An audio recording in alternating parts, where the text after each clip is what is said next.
Kepada para jamaah salat maghrib Masjid Nasional Al-Akbar Surabaya yang tidak ada udzur, silahkan bisa merapat ke ruang tengah guna mengikuti ngaji kitab tafsir Jalalain pada malam hari ini sampai menjelang salat Isya.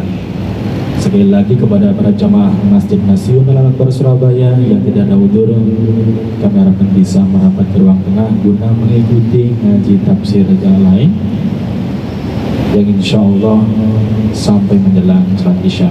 Silahkan diisi, masih ada meja yang masih kosong, Bapak, Mas, ini kosong, di depan masih diisi, monggo.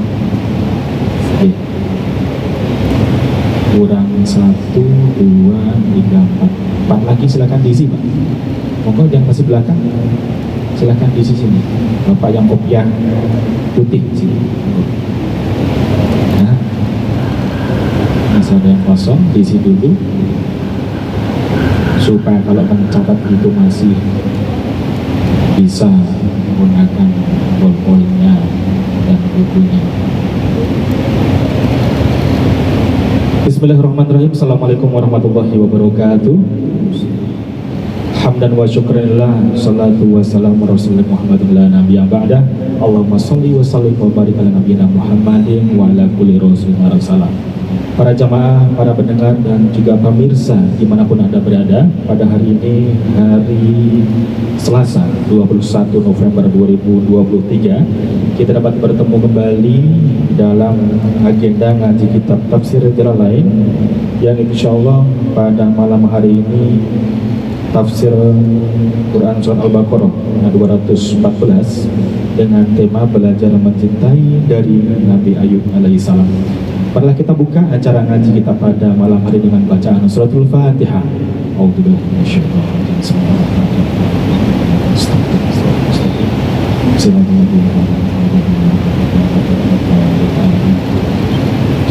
Kepada Ustaz Kiai Haji Muhammad Ismail Barok Al-Hafidh kami persilahkan, tafadhol masykuran.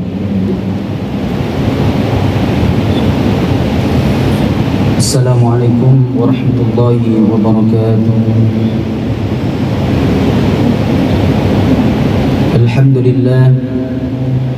Alhamdulillahi rabbil alamin. Wassalatu wassalamu ala sayyidina wa maulana wa nuri qulubina Muhammadin wa ala alihi wa sahbihi ajma'in. Subhanaka la ilma lana illa ma 'allamtana innaka antal alimul hakim. Allahumma arhamna bil Qur'an waj'alhu lana imaman wa nuran wa hudan wa rahmah. Allahumma dhakkirna minhu ma nasina wa 'allimna minhu ma jahilna. Warzuqna tilawatahu ana al-layli wa atraf an-nahar waj'alhu lana hujjatan ya rabbal alamin. Amma ba'du, ma'asyiral hadirin wal hadirat, bapak-bapak, ibu-ibu, jamaah salat maghrib Masjid Nasional Al-Akbar yang dimuliakan oleh Allah. Mengawali kajian kita pada malam hari ini, marilah kita haturkan puja dan puji syukur kepada Allah Subhanahu wa taala bi qaulil hamdulillahi rabbil alamin. Karena di tengah kesibukan kita semua, di tengah kesibukan pula panjenengan, Allah Subhanahu wa taala masih melimpahkan taufik dan inayahnya kepada kita, sehingga di tengah-tengah kesibukan pula panjenengan, langkah kita dimudahkan oleh Allah untuk menuju Masjid Nasional Al-Akbar ini yang dalam keadaan sehat walafiat. Setelah tadi alhamdulillah kita telah sama-sama melaksanakan surat maghrib secara berjamaah. Seperti biasa kita lanjutkan kepada kajian tafsirul Jalalain. Kita berdoa Bapak Ibu sekalian yang dirahmati oleh Allah, semoga apa yang kita kerjakan pada malam hari ini diterima oleh Allah Subhanahu wa taala. Amin amin Allahumma amin. Dan melalui kajian tadabbur Al-Qur'an, kita juga berdoa kepada Allah, semoga kita semua, kedua orang tua kita, anak istri kita, guru-guru kita, dan semua orang-orang yang kita cintai, baik yang hadir di sini maupun para pemirsa di rumah, Semoga semuanya senantiasa diberikan kemudahan oleh Allah dalam membaca Al-Quran, dalam mempelajari Al-Quran, dan mengamalkan serta kelak mendapatkan syafaat Al-Quran. Amin amin Allahumma amin. Bapak Ibu sekalian yang dirahmati oleh Allah, kajian tafsir kita pada malam hari ini adalah sampai surah Al-Baqarah ayat 214. A'udzu billahi minasy syaithanir rajim.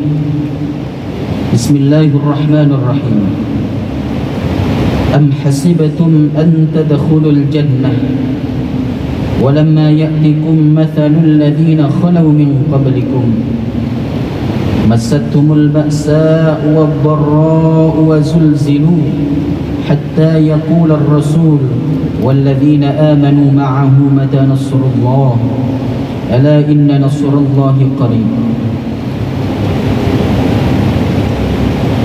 Ayat ini kalau kita terjemahkan kurang lebih artinya, apakah kalian, wahai orang-orang yang beriman, mengira bahwa kalian akan masuk surga padahal belum datang kepada kalian ujian-ujian seperti yang telah menimpa orang-orang sebelum kalian. Mereka tertimpa kemelaratan dan mara bahaya, wazulzilu, dan mereka dikoncangkan, sehingga Rasul dan orang-orang yang beriman yang ada bersamanya berkata, kapan datangnya pertolongan Allah? Ala inna nasrallahi qarib. Ketahuilah, ingatlah, sesungguhnya pertolongan Allah Subhanahu wa taala dekat. Bapak Ibu sekalian, ayat ini kalau kita perhatikan secara seksama, dan juga di sini disebutkan oleh Al-Imam Jalaluddin As-Suyuti wonten kitab tafsirnya, wa nazala fi jahdin ashabal muslimin. Ayat ini pada dasarnya diturunkan oleh Allah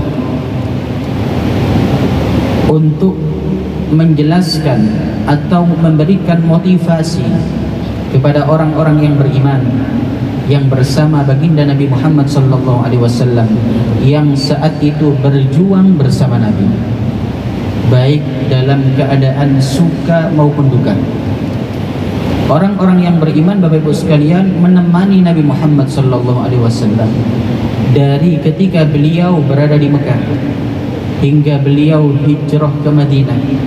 Itu bukan perkara yang gampang, karena ketika mereka berbaiat kepada Nabi Muhammad SAW untuk masuk Islam, maka secara langsung mereka juga berbaiat untuk mengorbankan diri mereka, mengorbankan keluarga mereka, mengorbankan anak istri mereka, mengorbankan harta mereka, semuanya diwakafkan di jalan Allah Subhanahu wa taala. Di tengah-tengah proses perjuangan yang begitu panjang yang dilalui oleh para nabi dan para sahabat radhiyallahu anhum, baik ketika mereka menemani Nabi dalam perang demi perang, dalam keadaan konflik demi konflik, dan itu berlangsung secara dalam waktu yang cukup lama. Kalau pula panjenengan hitung dakwah Nabi Muhammad SAW itu sekitar 23 tahun. Maka yang namanya manusia biasa pasti kadang-kadang mengeluh, karena sahabat niku nggih padha kaya kula panjenengan, sama-sama manusia biasa. Kadang-kadang ketika peristiwa itu berat nggih wonten mawon mengeluhnya, atau ketika anak keluarga mereka, ketika salah satu di antara keluarga mereka syahid, katakanlah, pasti jatuh mentalnya. Ayat ini kemudian merupakan hiburan dari Allah yang menyebutkan bahwa itu semua adalah proses yang wajar. Kalau kalian ingin mendapatkan kemuliaan, kalau kalian ingin mendapatkan surga, kalau kalian ingin mendapatkan derajat yang tinggi bersama Nabi Muhammad SAW, maka harus ada yang dikorbankan. Makanya mereka diawali am hasibatum an tadkhulul jannah. Apakah kalian ingin masuk surga begitu saja? Kata Allah, tidak ada, surga itu tidak ada yang gratis. Tidak ada yang gratis. Kalau orang ingin masuk surga, kita sekarang sudah hidup di zaman yang jauh dari Nabi Muhammad SAW. Kalau kita ingin masuk surga, ya kita harus mencari jalan ke sana. Jalannya apa? Dengan beramal, dengan menahan hawa nafsu, dengan menjauhkan diri kita dari hal-hal yang diharamkan oleh Allah Subhanahu wa taala dan lain sebagainya dan lain sebagainya. Karena batan wonten Pak, tiang pengen masuk surga turut tok moro ujuk-ujuk masuk surga. Nek kula sik cilik pian sering kepireng kata-kata ya. Biasa ditulis teng stiker biasa. Napa niku? Kecil dimanja, muda foya-foya, ngoten niku.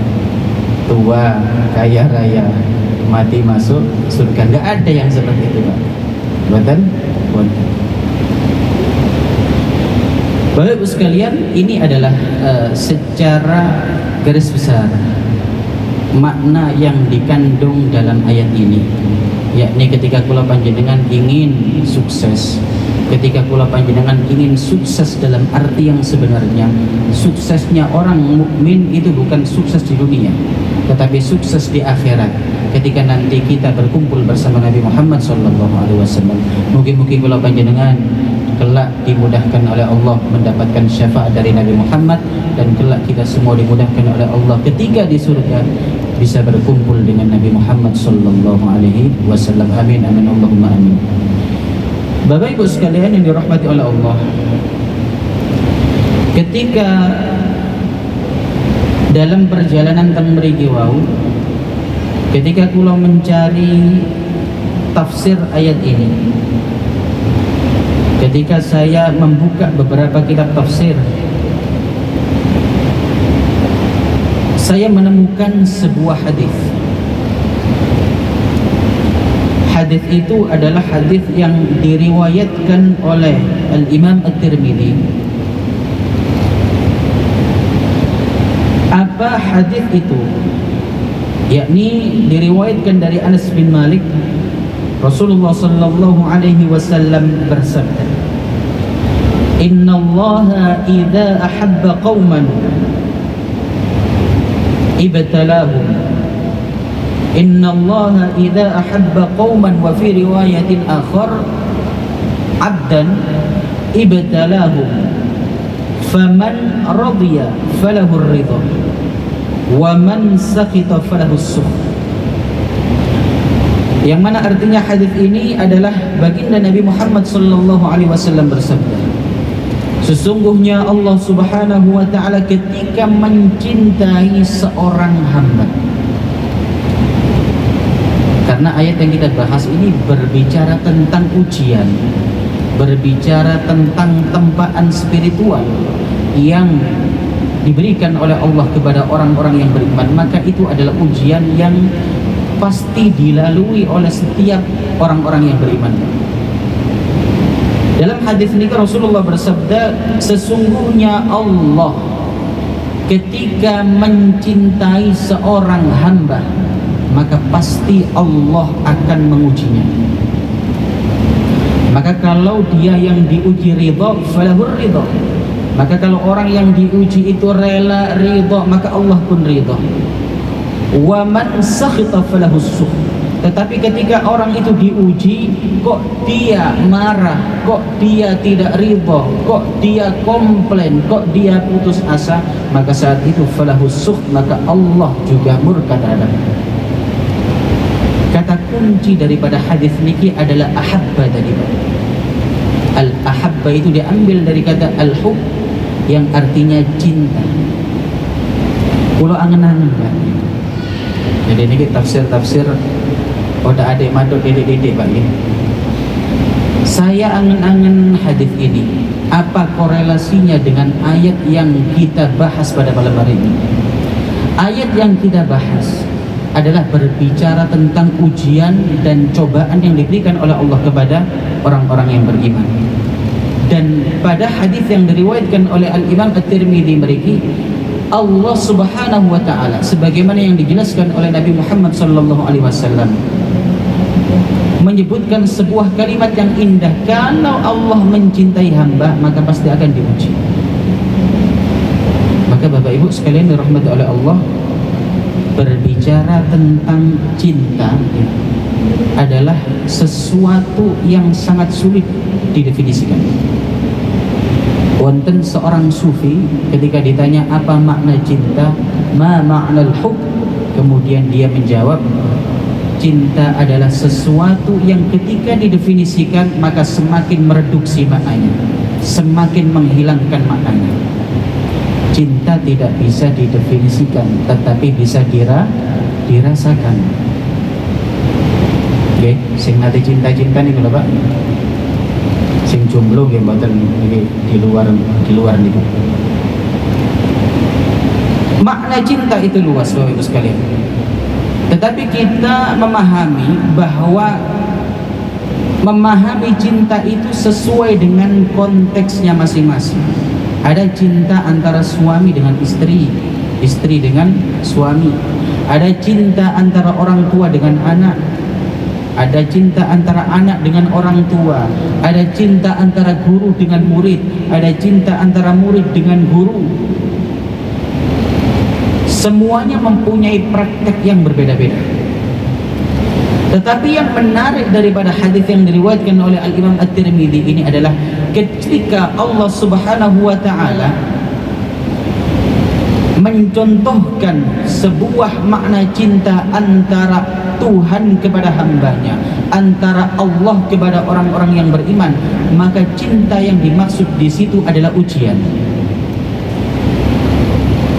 Maka niki berkesesuaian dengan sebuah hadis yang disampaikan oleh Al-Imam At-Tirmidzi tadi. Maka tiang niku Pak, semakin dia dicintai oleh Allah, maka pasti ujiannya akan semakin besar.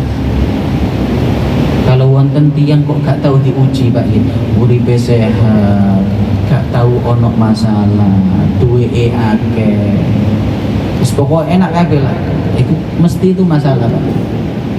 Jangan-jangan orang-orang seperti itu dia diistidraj oleh Allah. Istidraj niku adalah siksaan pelan-pelan. Koyok-koyok gak ono apa-apa, nanti ketika pada akhirnya siksaan itu akan ditampakkan dalam bentuk siksaan yang sebenarnya. Apakah itu? Yakni neraka Allah. Maka Nabi Muhammad SAW suatu saat ditanya oleh para sahabat, ya Rasulullah, siapakah orang yang paling berat cobaannya? Kata Nabi Muhammad. Dijawab oleh Nabi Muhammad, yang paling berat ujiannya adalah al-anbiya, para nabi. Kemudian selevel yang di bawahnya lagi, kemudian level di bawahnya lagi. Innama yubtala ar-rajul ala hasbi dinih. Sesungguhnya seseorang itu akan diuji sesuai kadar kualitas keagamaannya. Kalau agamanya semakin baik, maka ujiannya semakin besar, Pak. Okay. Ustaz, berarti nek soleh ujiannya tambah besar. Nek ngoten kula mboten usah soleh ya mboten ngoten. Maka Bapak Ibu sekalian yang dirahmati oleh Allah, cinta Allah kepada hambanya itu bermakna Allah Subhanahu wa ta'ala memberikan kemuliaan, memberikan ridho kepada hamba tersebut, tetapi untuk memperoleh itu semua melalui tahapan ujian-ujian, dan ujian ini bagian daripada cinta Allah. Sedangkan cinta seorang hamba kepada Tuhannya adalah dia ridho terhadap apapun yang telah diberikan, ditetapkan oleh Allah, seberapa berat ujian yang diberikan oleh Allah Subhanahu wa ta'ala. Maka berbicara tentang ujian, berbicara tentang cinta, jadi ada sebuah kisah, yakni kisah daripada seorang nabi dan rasul, yang mana dia dikatakan sebagai rasul yang merupakan lambang dari kesabaran. Semua nabi dan rasul itu sabar, Pak. Napa malih yang mereka yang termasuk dari jajaran ulul azmi. Tetapi ada satu rasul yang mana dia sering disebut-sebut namanya dalam Al-Quran oleh Allah Subhanahu wa ta'ala. Disebut dengan ni'mal abdu, dialah sebaik-baik seorang hamba, innahu awwab, dia senantiasa kembali kepada Allah Subhanahu wa ta'ala. Siapakah Nabi itu? Hadirin hadirat rahimakumullah, dialah Nabi Ayyub alaihi salatu wassalam. Nabi Ayyub. Dan Nabi Ayyub ini gimana? Adalah seorang yang sabar, seorang ahli ibadah, dia seorang ahli syukur, dia seorang ahli zikir, tidak pernah sekalipun beliau marah. Sehari semalam dia mengisi hari-harinya untuk beribadah kepada Allah Subhanahu wa ta'ala, untuk berdakwah kepada umat manusia agar berjalan di atas jalan yang diridhai oleh Allah Subhanahu wa ta'ala. Lalu kemudian Allah Subhanahu wa ta'ala membanggakan Nabi Ayyub ini di jajaran para malaikatnya, Bapak Ibu sekalian. Deloken bosone wong Surabaya, Pak. Inilah hamba yang aku banggakan, dia bernama Ayyub alaihi salatu wassalam. Allah banggakan Nabi Ayyub di depan para malaikat-malaikatnya. Lalu kemudian para malaikat terkagum-kagum, Bapak Ibu sekalian, kecuali ada satu makhluk yang mana makhluk ini adalah makhluk yang terlaknat di sisi Allah. Dialah yang bernama Iblis. Dia tidak terima, Pak, kalau ada di antara anak cucu Adam yang baik, yang soleh. Iblis ini kemudian terima. Ketika para malaikat terkagum-kagum dengan ibadah Nabi Ayyub, dengan zikir Nabi Ayyub, dengan syukur Nabi Ayyub, dengan kesabaran Nabi Ayyub, setan iblis ini kemudian terima. Lalu kemudian dia protes. Jadi ketika yang lain terkagum-kagum, dia protes. Ini ku iblis, Pak, protesan. Makanya ada wonten tiyang protesan itu berarti mirip-mirip jenengan sing ngomong. Lalu apa kata iblis? Ya Allah, pantes Nabi Ayyub niku koyok ngoten. Lah wong anjene duweke akeh, rumahnya juga besar, anaknya juga banyak, kerjaan dia juga sudah ada yang ngurusi para karyawannya. Nggih pantes ya Allah kalau Ayyub ahli ibadah. Nggih pantes soalnya mboten wonten sing dipikiri. Nah niki terus iblis, Pak. Lalu apa kata Allah Subhanahu wa ta'ala? Kalau engkau masih ragu, wahai iblis, terhadap kualitas hambaku Nabi Ayyub alaihi salatu wassalam, baik, kata Allah, aku uji Ayyub sekarang. Lalu yang pertama-tama, Bapak Ibu sekalian, ujian yang diberikan oleh Allah Subhanahu wa ta'ala kepada Nabi Ayyub adalah dengan habisnya harta Nabi Ayyub. Allah memberikan cobaan sehingga bisnisnya beliau hancur, kemudian kebun-kebun beliau hancur, kemudian uang-uang beliau sudah tidak ada. Lalu apa yang terjadi dengan Nabi Ayyub alaihi salatu wassalam? Beliau masih tidak kurang ibadahnya, tidak berkurang sedikit pun ibadah beliau, tidak berkurang sedikit pun syukur beliau, tidak berkurang sedikit pun kesabaran Nabi Ayyub alaihi salatu wassalam. Beliau terus menerus keluar dari lisan beliau kalimat alhamdulillah, alhamdulillahi ala kulli hal. Segala puji bagi Allah atas seluruh keadaan. Lalu ketika melihat Nabi Ayyub masih sabar, iblis mau kemudian turun. Assalamualaikum. Waalaikumsalam. Sampai niki apa sih? Yuk. Apa sampean kok harta panjenengan, harta sampean diambil oleh Allah, sehingga Anda sekarang yang sebelumnya kaya, Anda sekarang menjadi miskin. Kenapa jenengan masih mau menyembah Allah saja? Kenapa Anda masih mau bersyukur kepada Allah? Bukankah saat ini panjenengan tidak punya harta sama sekali?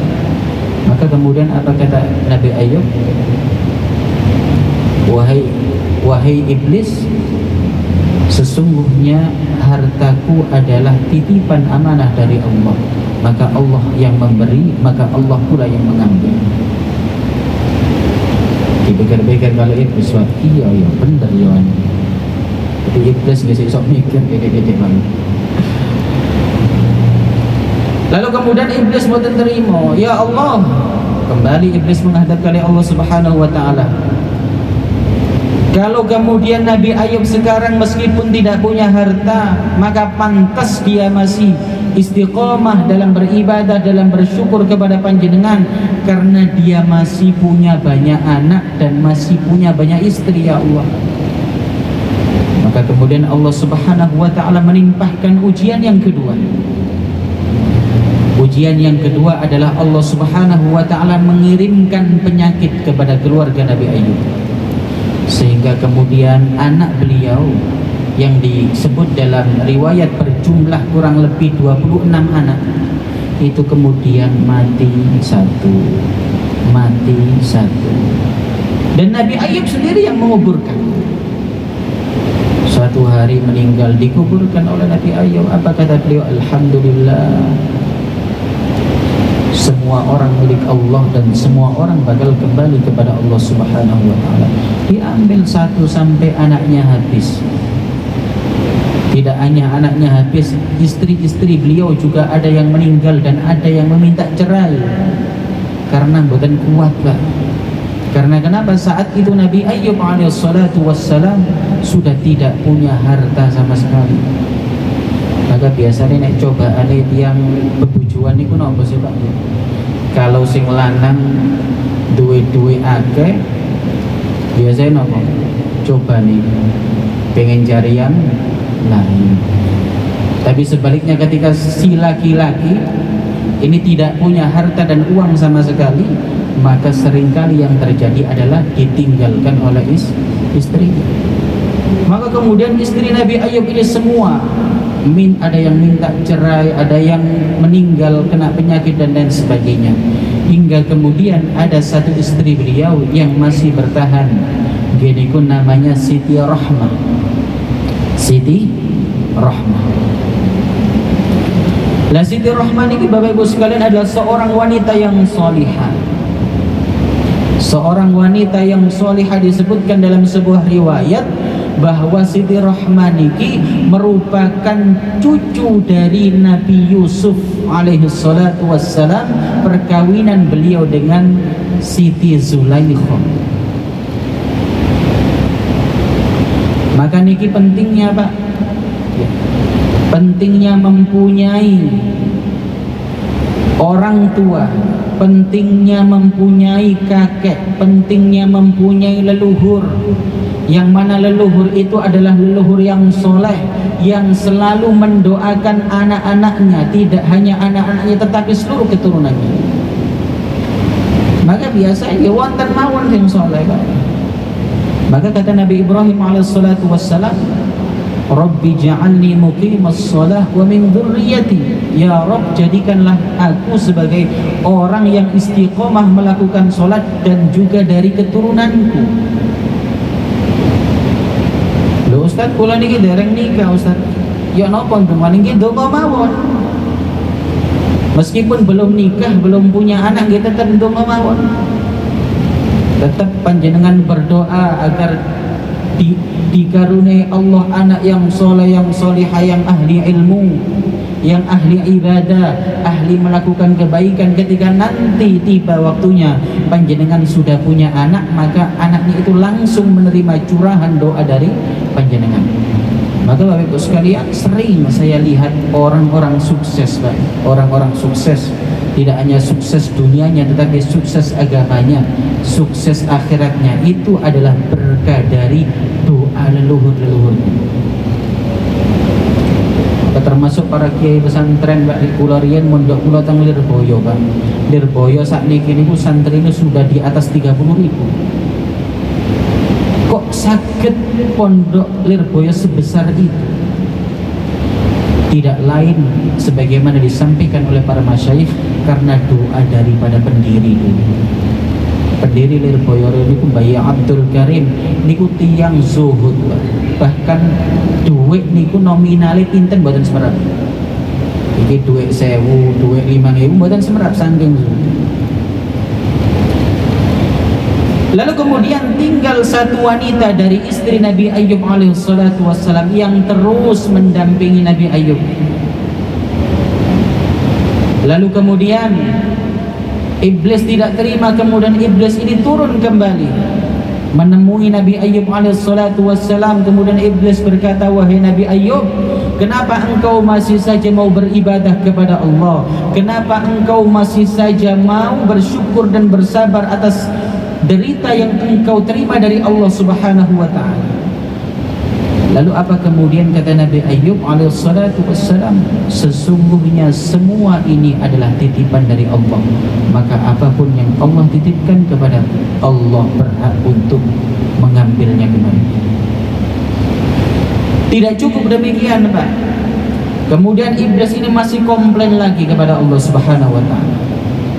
Ya Allah, pantas Ayyub niki ibadah kali panjenengan, pantas dia masih bisa bersyukur kepada panjenengan karena fisiknya masih sehat. Coba seandainya fisik dia terkena penyakit, panjenengan timpahkan penyakit kepada fisik Nabi Ayyub alaihissalatu wassalam, maka pasti dia tidak akan beribadah kepada panjenengan.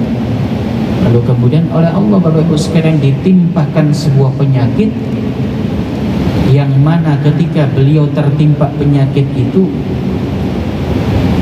maka satu persatu orang-orang di sekitar beliau meninggalkan beliau, hingga kemudian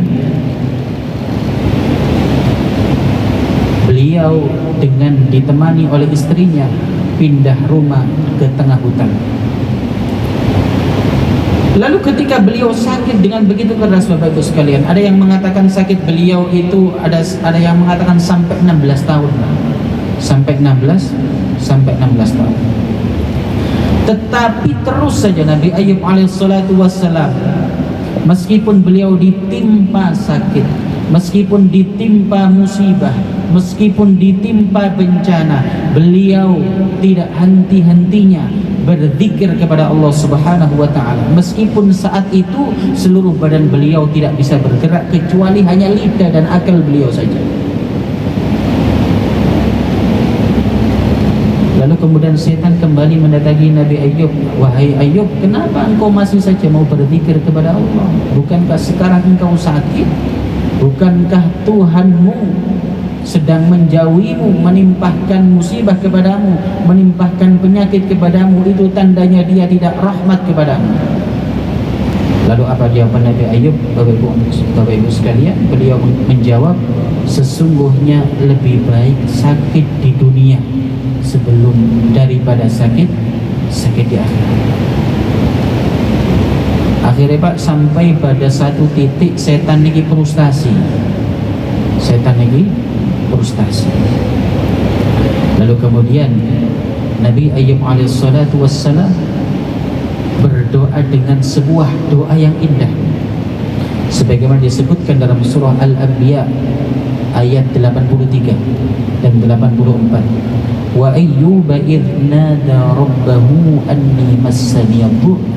Dan ceritakanlah wahai Nabi Muhammad kisah tentang Ayyub ketika dia berdoa kepada Tuhannya, anni massaniyadhur, ya Allah sesungguhnya aku tertimpa. Bukan tertimpa, mas niku artinya menyentuh. Ya Allah sesungguhnya aku tersentuh oleh sebuah penyakit. Wa anta arhamur rahimin, dan engkau ya Allah adalah zat yang paling kasih dari seluruh yang memberikan belas kasih. Jadi beliau niku masih mboten njaluk sembuh Pak.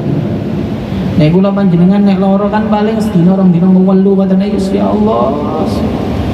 Panjenengan sembuhaken kula ya Allah. Apa dosa saya ya Allah? Ya dosanya akeh nek kula panjenengan. Nabi Ayub sakit selama 16 atau 17 tahun.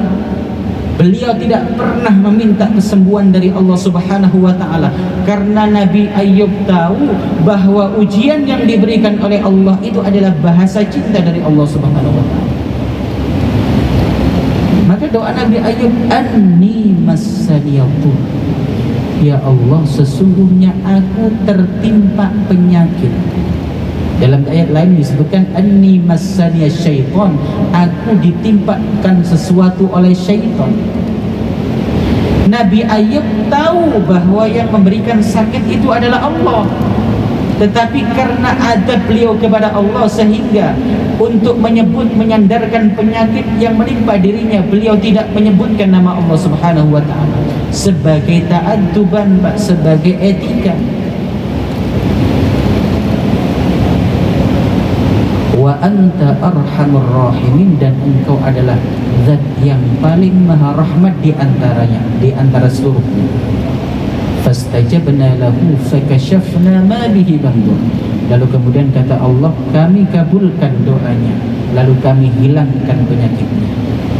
Lalu kemudian disebutkan dalam surah Sad, Allah Subhanahu wa taala kemudian memerintahkan Nabi Ayub alaihissalatu wassalam untuk menjejakkan kakinya ke tanah hingga kemudian keluarlah air. Dengan air itu kemudian beliau mandi dan kemudian beliau minum dan kemudian beliau sembuh seperti sedia kala. Dan kemudian wa atainahu ahlahu wa mithlahum ma'ahum rahmatan minna wa dzikra lil 'abidin. Kemudian dari semua yang telah diambil oleh Allah dikembalikan oleh Allah Subhanahu wa taala lagi. Beliau kemudian diberikan istri-istri lagi, kemudian diberikan anak-anak lagi. Istri beliau Rahmah tadi kemudian mengandung sampai kemudian semua anak yang telah diambil oleh Allah diganti oleh Allah Subhanahu wa taala dengan anak yang lebih baik lagi. Bapak Ibu sekalian, demikian sedikit kajian tafsir ingkang saged kula sampaikan. Sebelum kita akhiri, mungkin wonten ingkang bertanya, wonten ingkang tanglet. Mungkin dari jamaah ada yang bertanya, mohon persilahkan. Mohon bertanya sesuai dengan tema yang disampaikan. Kalau tidak ada, satu saja nih waktunya mepet. Assalamualaikum warahmatullahi wabarakatuh. Assalamualaikum warahmatullahi wabarakatuh. Yang ingin saya tanyakan terkait tadi teman-teman bahwa tanda cinta Allah pada orang yang beriman itu adalah dengan ujian. Sementara kita sebagai orang beriman punya kemampuan maksimal untuk menghadapi ujian. Mungkin ada doa atau kiat-kiat bagaimana kita bisa melewati ujian dengan baik, dengan ajaran. Mungkin itu aja Ustaz yang saya tanyakan. Assalamualaikum warahmatullahi wabarakatuh. Ustadz, apakah ada doa agar kita diberikan keteguhan oleh Allah Subhanahu wa taala terhadap ujian yang menimpa kita? Kalau doa itu tidak harus dengan bahasa Indonesia, dengan bahasa Arab. Dengan bahasa Indonesia pun kalau panjenengan tidak belum paham bahasa Arab, doa dengan bahasa apapun itu baik. Tetapi ketika apakah kemudian ada doa-doa baik dalam Al-Quran dan hadis Nabi Muhammad SAW? Banyak sekali. Nabi Ibrahim ketika beliau diuji, beliau berdoa. Nabi Ayub ketika diuji, beliau berdoa. Dan nabi-nabi yang lain ketika diuji, beliau berdoa. Doanya macam-macam, Pak. Tapi yang sering adalah seperti hanya disebutkan di sini, la ilaha illa anta subhanaka inni kuntu minal zalimin. Karena kadang-kadang musibah betul seperti yang kita kaji pada malam hari ini, ketika Allah mencintai seorang hamba, maka Allah akan uji. ketika dia lulus ujian maka makomnya, derajatnya di sisi Allah naik. Tetapi kadang-kadang Allah juga menimpahkan sebuah ujian kepada hamba karena hamba itu sudah terlalu jauh dengan oleh Allah Subhanahu wa taala. Tujuannya apa? Untuk mengembalikan orang tersebut, hamba tersebut kepada Allah. Ini juga cinta juga. Maka ketika kita diuji, ketika kita ingin kuat diuji doa apapun dengan bahasa Indonesia, bahasa Jawa gitu apa-apa. Tapi kalau dengan bahasa Arab diantaranya adalah doa para nabi. Seperti Nabi Adam ketika kemudian diturunkan oleh Allah karena telah melakukan kesalahan, beliau diuji oleh Allah. Doanya apa? La ilaha illa anta subhanaka inni kuntu rabbana zalamna anfusana wa illam taghfir lana wa tarhamna lanakunna minal khasirin. Ada nabi lagi yang dimakan ikan itu, Nabi sinten? Nabi Yunus. Nabi Yunus ketika dimakan ikan, agar beliau kuat dalam ujian itu, beliau berdoa la ilaha illa anta subhanaka inni kuntu minadh dhalimin. Esensi daripada dua kalimat tersebut adalah pengakuan dosa dan kembalinya dan mengembalikan semua apa yang diberikan atau ujian yang sampai kepadanya dikembalikan kepada Allah. Makanya ketika dikatakan bahasa cinta Allah itu dengan menguji hamba itu, sedangkan bahasa cinta seorang hamba kepada Allah adalah dengan ridho atas ujian yang diberikan oleh Allah kepadanya dan mengembalikan semua itu hanya kepada Allah Subhanahu wa taala. Maten Pak nggih. Sampun? Baik Bapak Ibu sekalian, demikian kajian tafsir Al-Quran, tafsir Jalalain pada malam hari ini. Ingkang saged kawula sampaikan, mari kita akhiri kajian pada malam hari ini dengan membaca doa kafaratul majlis. Semoga Allah Subhanahu wa taala mengampuni dosa-dosa kula panjenengan, dosa-dosa keluarga kita. Allah Subhanahu wa taala mudahkan urusan kita, Allah mudahkan hajat kita, Allah luaskan rezeki kita, dan Allah mudahkan kula panjenengan agar senantiasa bisa istiqamah di jalan Nabi Muhammad sallallahu alaihi wasallam, dan kelak pada hari kiamat kita dimudahkan oleh Allah untuk bisa menjumpai Nabi Muhammad, berkumpul dalam rombongan Nabi Muhammad sallallahu alaihi wasallam. Bismillahirrahmanirrahim. Subhanakallah bihamdika asyhadu an la ilaha illa anta astaghfiruka wa atubu ilaik. Allahumma inna nas'aluka min kulli khairin sa'alaka minhu sayyiduna Muhammadun sallallahu alaihi wasallam ibaduhu salihun, wa na'udzubika min kulli syarrin ista'adzaka minhu sayyiduna Muhammadun sallallahu alaihi wasallam ibaduhu salihun. Rabbana atina fid dunya hasanah wa fil akhirati hasanah wa qina adzaban nar. Walhamdulillahi rabbil alamin. Cukup semantan wal afu minkum. Assalamualaikum warahmatullahi wabarakatuh.